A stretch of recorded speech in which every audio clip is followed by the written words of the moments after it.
سیدہ خدیجہ الکبریٰ رضی اللہ تعالیٰ عنہ کا جو وصال ہے وہ 10 رمضان المبارک ہوا۔ سب سے پہلی موسنہ ہے اسلام کی، اور یہ وہ خوبصورت اور عظیم ہستی ہے کہ کائنات ساری کو مصطفیٰ کے پاس جا کے سکون ہوتا ہے، اور میرے مصطفیٰ فرماتے ہیں مجھے ختیجہ کے پاس جا کے سکون ہوتا ہے، ختیجہ کے پاس جا کے سکون ہوتا ہے۔ آپ فرماتے ہیں سیدی ماں، پہلی ماں، کہف امن و امان، حق گزارے رفاقت پہ لاکھوں سلام۔ آپ فرماتے ہیں جس طرح اصحاب کہف کو اس غار کے اندر جا کے سکون ملا تھا، اس طرح ہماری پہلی ماں کے پاس جا کے ہمارے نبی کو سکون ملا کرتا تھا۔ کہف امن و امان، یہ غار ہے امن و امان کی، جس طرح اصحاب کہف کی غار تھی۔ میرے بھائی، حضرت سیدہ خدیجہ الکبریٰ رضی اللہ تعالیٰ عنہ کی یاد منانا، ان کا ذکر کرنا، اس لیے تو ضروری تھا ہی کہ وہ ہم سب کی ماں ہیں، اس لیے بھی ضروری ہے کہ وہ امت مسلمہ کی محسنہ ہے، اور اس لیے بھی ضروری ہے، یہ جملہ یاد رکھیے گا، اس لیے بھی ضروری ہے کہ جب حضرت خدیجہ کا تذکرہ ہوتا ہے تو میرے رسول پاک راضی ہوتے ہیں، حضور خوش ہوتے ہیں جب حضرت خدیجہ کی بات ہوتی ہے۔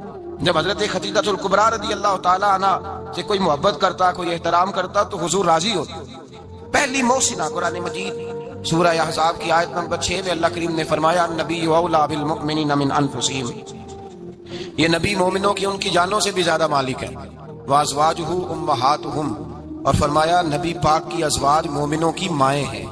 حضرت خدیجہ الکبریٰ رضی اللہ تعالیٰ عنہ پہلی ماں ہے مومنوں کی۔ حضرت خدیجہ الکبریٰ رضی اللہ تعالیٰ عنہ اس دور کے اندر جس دور میں ابھی اسلام نہیں آیا تھا، ابھی پردے کے احکام نہیں آئے تھے، ابھی عورتوں کے بارے میں وہ سارے احکامات نازل نہ ہوئے تھے جس کی پابند ایک مسلمان خاتون ہوتی ہے، اس زمانے میں بھی حضرت خدیجہ الکبریٰ پردے کی پابند تھی۔ اس دور کے اندر بھی حضرت خدیجہ الکبریٰ سچ بولا کرتی، اس دور کے اندر بھی جناب خدیجہ الکبریٰ کے مزاج میں نفاست تھی، بہت بڑے تاجر کی بیٹی تھی، بہت بڑے، اور باپ کے انتقال کے بعد حضرت خدیجہ نے خود تجارت سنبھالی، خود۔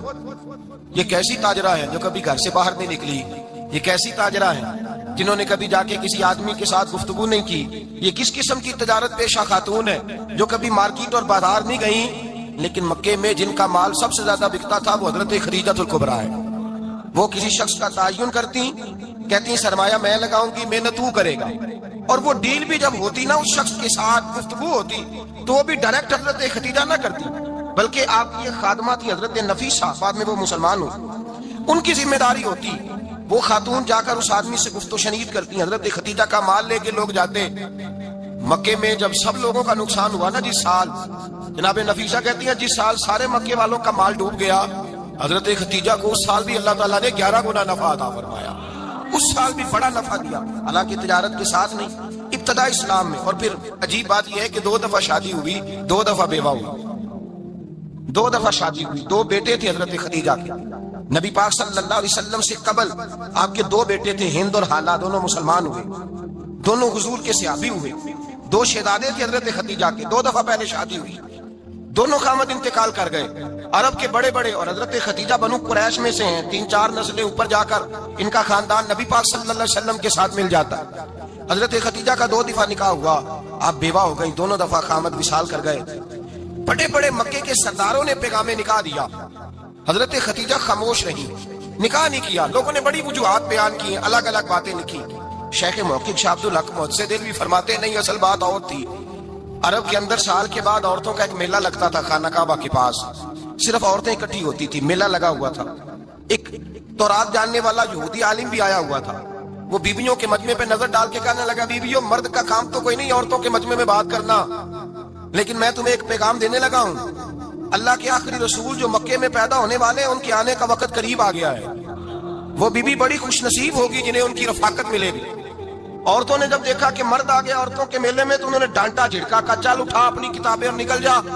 حضرت خدیجہ کہتی ہیں باقیوں نے ڈانٹا پر میں نے بات پلے سے باندھ لی، میں نے پلے سے باندھ لی اور میں انتظار کرنے لگی کہ اللہ کرے وہ نصیب میرے ہی ہو، اللہ کرے مقدر میرا ہی کھلے۔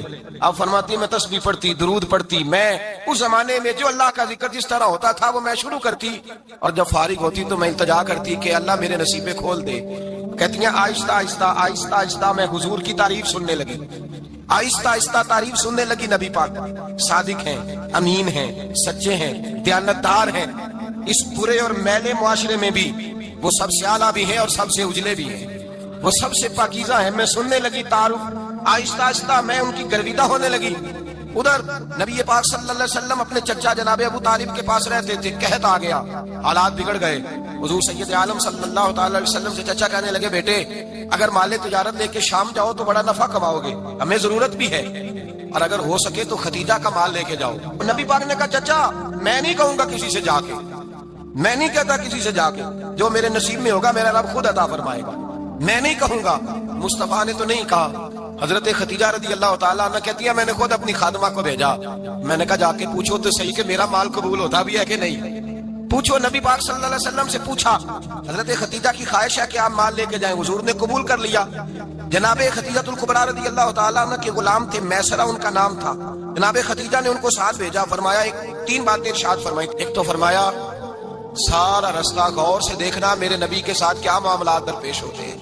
ابھی اعلان نبوت نہیں کیا، فرمایا ذرا غور کرنا، میرے مصطفیٰ کا مطالعہ کرنا اور مجھے واپس آ کے سبق سنانا، وہ جو تم نے چہرہ بددعا کی تلاوت کی ہو ذرا مجھے واپس آ کے سنانا۔ جنہاں نے دل پر جانی ڈٹھا ہو اکھیاں ہی تک لئیاں، تو ملے ہوں تے ساجر ملیا ہوں ناسا لگ پئیاں، ذرا جا کے نا تلاوت کرنا اور مجھے اور دوسرا فرمایا تم میرے غلام ہو تو مصطفیٰ کے بھی غلام بن کے رہنا، میں سنتی ہوں کہ کردار کے، افکار کے، نظریات کی عظمت کے بلند و بالا، مجھے ایسے کہیں ویسے کرنا۔ اور تیسری حضرت خدیجہ نے نصیحت فرمائی، فرمایا محمد ابن عبداللہ صلی اللہ علیہ وسلم کی رائے سے اختلاف نہ کرنا، یہ چلتے ہوئے معاہدہ کیا، جو وہ کہہ دے سو کر جانا۔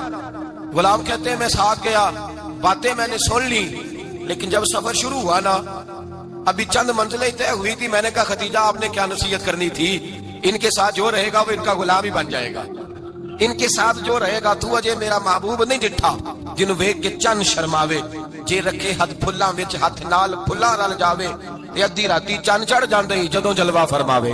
فرمایا جو بھی ساتھ رہتا غلام ہو جاتا۔ میسرہ کہتے میں گیا، تجارت شروع ہوئی۔ کہتے نبی پاک صلی اللہ علیہ وسلم جب منڈی میں پہنچے تو لوگ قسمیں اٹھا اٹھا کے مال بیچ رہے تھے۔ اللہ کے محبوب جب گئے نا تجارت کرنے تو ایک آدمی کہنے لگا چلو معاذ اللہ بتوں کے نام تھے لات و منات، کہنے لگا لات کی، عزا کی، منات کی قسم اٹھاؤ، تو نبی پاک فرمانے لگے ان کی قسم اٹھاؤں جن کا میں نام لینا بھی پسند نہیں کرتا۔ ابھی اعلان نبوت نہیں کیا، اور فرمایا ویسے بھی میں قسم دے کے مال نہیں بیچتا، خریدنا ہے تو خریدو، نہیں خریدنا تو نہ خریدو۔ کہتے ہیں لوگ قسمیں اٹھا اٹھا کے پیچھے جاتے تھے، پر میرے نبی جس سے رخ پھیرتے تھے وہ نبی پاک کے پیچھے ہو جاتا تھا۔ متے کئی گنا زیادہ نفع کمایا۔ ہم رستے میں تھے، حضور ایک درخت کے نیچے آرام کرنے لگے، ایک عیسائی راہب غار میں بیٹھا تھا، نکل کے آ گیا، مجھ سے کہنے لگا مجھے وہ جانتا تھا، میں سنا یہ کس کو ساتھ لائے، یہ کون ہے؟ میں نے کہا اہل قریش کے ایک معزز آدمی ہے۔ کہنے لگے یار جس درخت کے نیچے یہ لیٹے ہوئے ہیں یہاں عام آدمی نہیں لیٹ سکتا، یہاں وہی لیٹے گا جو اللہ کا سچا رسول ہوگا، یہاں دوسرا کوئی لیٹ ہی نہیں سکا، یہ رسول ہے، ان کا خیال رکھنا، خیال رکھنا۔ کاش میں اس وقت تک زندہ رہوں جب یہ نبوت کا اعلان کریں۔ میسرہ کہتے ہیں میں غلام ہو گیا، نبی پاک صلی اللہ علیہ وسلم کی ادائیں مجھے بھانے لگی۔ جب واپسی پہ نکلے تو گرمی بڑی شدید تھی، فرماتے ہیں جب دھوپ تیز ہوتی تو بادل کا سایہ آ کے حضور پہ سایہ کر دیتا، بادل کا ٹکڑا نبی پاک پہ۔ اللہ جانے کہاں بیٹھ کے لوگوں نے کتابیں پڑھی ہیں جو کہتے ہیں 40 سال کے بعد نبی بنے تھے، پتہ نہیں کہاں بیٹھ کے کتابیں پڑھی ہیں۔ ہم نے تو جو سیرت پڑھی ہے وہ بتاتی ہے کہ تیری حیات پاک کا ہر لمحہ پیغمبر لگے، ہر لمحہ پیغمبر لگے۔ یہاں تو وہ لوگ جو کئی سال پہلے 20 اور 25 سال پہلے حضور سید عالم صلی اللہ علیہ وسلم کی رفاقت میں رہے وہ اعلان کر لوگ پتہ نہیں کہاں بیٹھ کے کتابیں پڑھتے ہیں، کہاں بیٹھ کے۔ میرے نبی پاک سے صحابہ نے پوچھا حضور آپ کب نبی تھے؟ فرمایا ابھی آدم کی مٹی گوندی جا رہی تھی، ابھی آدم کی مٹی گوندی جا رہی تھی، میں تب بھی اللہ کا رسول تھا۔ میرے بھائی نبی رحمت سید عالم صلی اللہ علیہ وسلم کے غلام حضرت خدیجہ کے غلام کہتے واپس آیا، اور پہلے بھی کئی دفعہ حضرت خدیجہ کا مال گیا تھا، بڑے نفع آئے تھے، پر جو نفع اس سال آیا وہ پہلے کبھی نہیں آیا تھا۔ کہتے ہیں مجھ سے حضرت خدیجہ کی سہیلی بھی بیٹھی تھی، میں بھی آ گیا، اور جناب خدیجہ کی سہیلی کہنے لگی چل مال کے بارے میں کچھ بتا، کتنا بھی کہا؟ میں نے کہا مال چھوڑو مصطفیٰ کی سنو۔ اور پھر کہتی چلو ٹھیک ہے، بادل سایہ کرتا تھا، چلو ٹھیک ہے، تم سے راہب نے پوچھا تھا یہ صحیح ہے، انہوں نے تیری سارے رستے بڑی خدمت کی، تیرا بڑا خیال رکھا، پر یہ بھی بتا تجارت کیسے ہوئی؟